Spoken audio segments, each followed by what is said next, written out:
बचपन में रामानंद जी सागर की महाभारत मैंने खूब देखी है और उस महाभारत में एक किरदार होता था समय का, जो कार्यक्रम शुरू होते ही कहता था कि मैं समय हूं, मैं समय हूं, मैं किसी के लिए नहीं रुकता। तब तो इस चीज को कार्यक्रम का एक हिस्सा समझकर देख लिया करता था, लेकिन बड़े होने पर उसकी अहमियत समझ में आई और जहां पता चला कि ये समय जो है वो किसी के लिए नहीं रुकता है।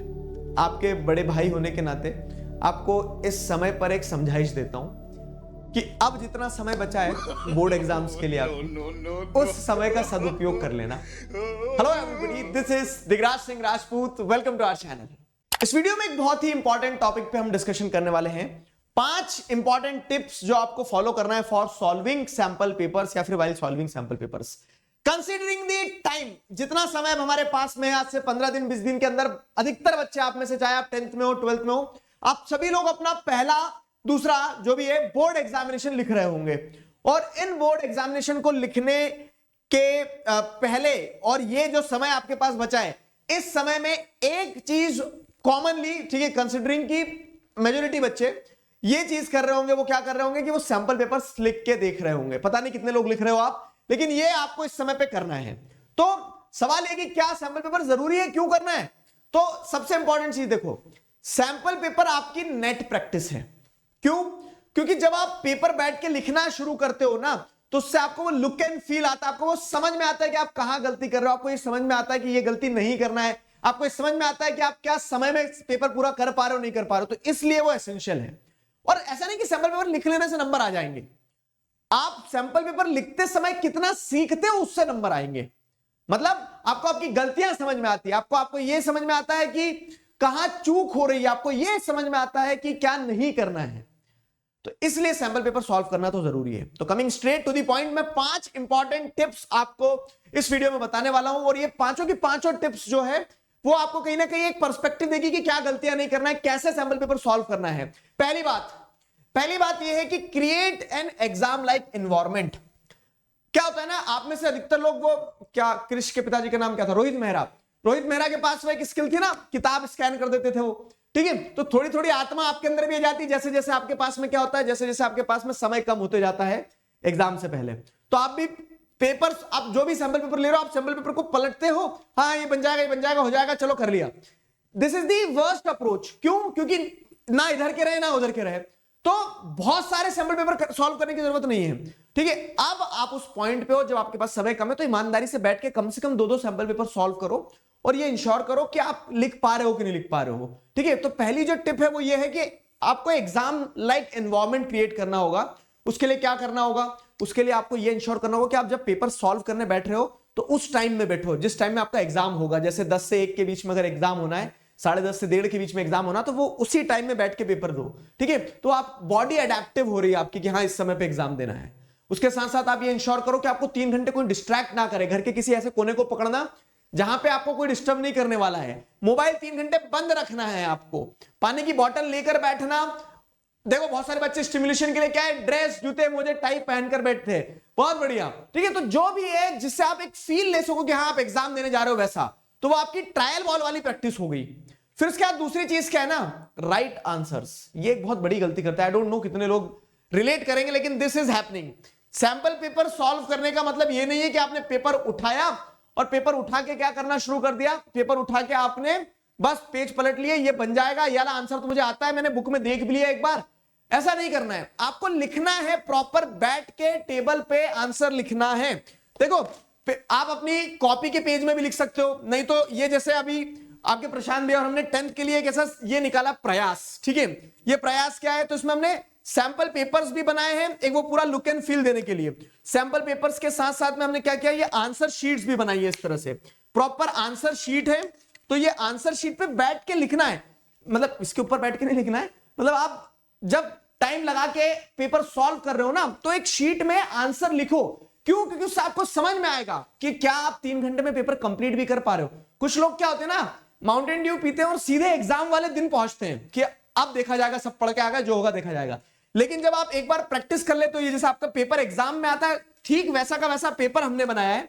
तो ये पेपर, और ये पूरे 4 सब्जेक्ट्स के लिए, साइंस के लिए, मैथ्स के लिए, इंग्लिश के लिए और एसएसटी के लिए 2-2 पेपर है। ये दो दो सेट है, तो पेपर भी हो गया, आंसर शीट भी हो गई।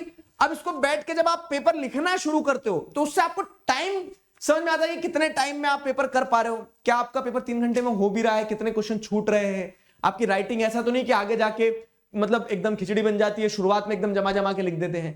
तो प्री बोर्ड एक चीज होती है, सिमिलरली वैसा ही जैसा प्री बोर्ड स्कूल वालों ने 1 ले लिया, किसी ने 2 ले लिया। अब आपको ऐसा लग रहा है कि नहीं, प्री बोर्ड के टाइम तो पढ़ाई नहीं था सर, जब तो एनुअल फंक्शन चल रहे थे, तो अब पढ़ के तैयार हो गए, लेकिन अब एक बार टेस्ट करना है, तो एक बार बैठ के लिखने की कोशिश करना, ठीक है। तो ये जो टेस्ट पेपर की सीरीज बनाई हमने प्रयास, इसकी लिंक मैं आपको डिस्क्रिप्शन में दूंगा, तो इसकी मदद से आपको वो समझ में आएगा। पूरे ऐसे आंसर शीट्स हैं और क्वेश्चन पेपर है, और उसके साथ साथ में इंपॉर्टेंट चीज क्या है, मार्किंग स्कीम भी है। तो अगली वही चीज है कि आप exam hall type environment create करो, आंसर्स लिखना शुरू करो, और लिख लेने के बाद में क्या है, कुछ लोग क्या करते हैं ना, पेपर बस सॉल्व किए जा रहे हैं, धनाधन धनाधन, बन जाएगा बन जाएगा बन जाएगा, ठीक है। ये गेम कैसा है पता है, पेपर सॉल्व करने वाला गेम ऐसा है कि आप 2 कदम आगे जाते हो, 1 कदम पीछे आना होता है आपको। एग्जाम हॉल में आपको जब फाइनल एग्जाम देने जाओगे 3 घंटे लगेंगे, पेपर लिख के पूरा कंप्लीट करके आ जाओगे, चेक आपको नहीं करना। लेकिन अभी आप प्रैक्टिस वाले फेज में हो, तो चेक भी आपको करना है, एनालाइज भी आपको करना है, ठीक है। तो यहां पे क्या है कि जब आपने आंसर लिख लिया, तो आंसर लिखने के बाद में आपको मार्किंग स्कीम्स के हिसाब से क्या करना है, खुद को इवेल्युएट भी करना है। और देखो जो जो एसेंशियल है ना, जो हमें लगता था कि पेपर सॉल्व करते समय बच्चों को इन सारी चीजों की जरूरत है, तो जैसे अब आपने पेपर, हमने आपको 8 पेपर दिए हैं इस प्रयास वाली बुकलेट में, और ये जो 8 पेपर है, तो इन 8 पेपर के आंसर जो हैं, तो ये आंसर की बुकलेट भी है, जिससे आप क्या कर सकते हो, सेल्फ इवेल्युएट कर सकते हो। इसमें पूरा सेल्फ इवेल्युएशन चार्ट है कि 1 नंबर मिलेगा, 2 नंबर मिलेगा, कितना नंबर मिलेगा, तो सारे आंसर्स भी आपको मिल जाएंगे सेल्फ इवेल्युएशन चार्ट के अंदर, ठीक है। तो पेपर आपको क्या करना है, पहले लिखना है, फिर उसको इवेल्युएट करना है। फाइन, कोई भी सैंपल पेपर आप सॉल्व कर रहे हो, नॉट नेसेसरली यही करना है, लेकिन कोई भी सैंपल पेपर सॉल्व कर रहे हो, तो ये चीज ध्यान रखना है, ठीक है। ये चीज ध्यान रखना है कि आप आंसर लिखने के बाद में खुद चेक करो कि आपने कितना किया, कैसे किया, ठीक है, कितना किया, कैसे किया। उसके बाद में फिर क्या है, सैंपल पेपर सॉल्व करना एक गेम खेलने जैसा है। कैसे, क्योंकि आप जब आप मल्टीपल सैंपल पेपर नहीं कर सकते हो। अब आपके पास में जैसे मान लो कि अब आपका इंग्लिश का एग्जाम आ गया, तो इंग्लिश के एग्जाम के पहले आपने 2 सैंपल पेपर कर लिए। इनफैक्ट ऐसा भी नहीं है कि अब तो सर एग्जाम चालू हो गए, अब क्या करेंगे, अब कब लिखेंगे, तो आपके इंग्लिश के पेपर के बाद में जो गैप रहेगा, इंग्लिश के पेपर के बाद में जो गैप रहेगा, जैसे मान लो साइंस के पेपर में जो गैप है, तो उस आप ये पेपर लेके रख लो, 2 दिन लगा के बैठ के आपको क्या करना है, साइंस के पेपर में आप, साइंस के गैप में आप वो पेपर लिख सकते हो, ठीक है। एसएसटी का गैप रहेगा, जब एसएसटी के पेपर लिख सकते हो। तो आप किसी भी समय इन पेपर्स को लिखो, लेकिन वही 10:30 से 1:30 जो एग्जाम का टाइम रहता है, तब बैठ के लिखना। तब बैठ के लिखने के बाद में क्या करना है कि आपको लिखना है प्रॉपर तरीके से, एक शीट पे आंसर लिखो। लिखने के बाद में अपने आप को एनालाइज करो, उन आंसर्स को चेक करो कि आपने जो लिखे सही लिखे या नहीं लिखे। फिर उसके बाद में चौथी चीज आपको जो ध्यान रखना है वो क्या, कि पेपर लिखने के बाद में एनालाइज करना। क्या एनालाइज करना, कि वो गेम खेलने जैसा है, कि कितने ऐसे क्वेश्चन थे जो आपको फेमिलियर लगे, कि मतलब आप पहले कर चुके हो, तो आपको समझ में आएगा अच्छा जो हम पढ़ रहे थे तो वो पेपर पे है, ऐसा नहीं है कि सब हवा में चल रही चीजें, ठीक है। कुछ नए क्वेश्चंस आए थे जो आपसे बन गए, वेरी गुड, ठीक है। इसका मतलब क्या है, इसका मतलब ये कि आप ऑलराउंड तरीके से प्रिपेयर हो रहे हो। ऐसा नहीं है कि नए क्वेश्चंस आ जाएंगे तो हैंड्स अप कर दोगे आप, ठीक है। नए क्वेश्चंस आ रहे तो उन्हें भी आइडेंटिफाई करो। गेम खेलने जैसा कि हाँ ये तो फेमिलियर क्वेश्चन है, तो उसमें कॉन्फिडेंट फील करोगे। हो सकता है अगर आपके पास समय की कमी है तो आप ऐसा कर सकते हो कि उन क्वेश्चंस को ना लिखो, ठीक है, क्योंकि आपने मल्टीपल टाइम क्या कर लिया, उनको प्रैक्टिस कर लिए है, तो यू विल फील कॉन्फिडेंट कि ये तो बन जाएगा, ठीक है। फिर कुछ नए क्वेश्चंस आएंगे तो उनके आंसर लिखना। कुछ out of the box question भी आएंगे, ठीक है, जो नहीं बने, तब क्या करना है, तब वो सेल्फ इवैल्यूएशन चार्ट है आपके पास में, तो उससे आप मतलब जो भी पेपर सॉल्व कर रहे हो तो उसमें ये देखो कि कोई क्वेश्चन अगर नहीं बन रहा है तो उसका आंसर क्या होना चाहिए। आउट ऑफ द बॉक्स आया जो आपको नहीं समझ में आया, ट्विस्टेड है, कॉम्पिटेंसी बेस्ड है, तो उसका आंसर क्या हो सकता है वो चेक करो, ठीक है। तो गेम खेलने की तरह सैंपल पेपर के इर्द गिर्द पेपर सॉल्व करने में अगर 3 घंटे लग रहे हैं, 2.5 घंटे लग रहे हैं, 2 घंटे 45 मिनट लग रहे हैं, तो उसके बाद में कम से कम 1 घंटा आप दो और, ठीक है, उसको एनालाइज करने में। तो वही है, सॉल्व करो, एनालाइज करो, और उसके बाद में जो गलतियां करो उस पर इंप्रूव करो।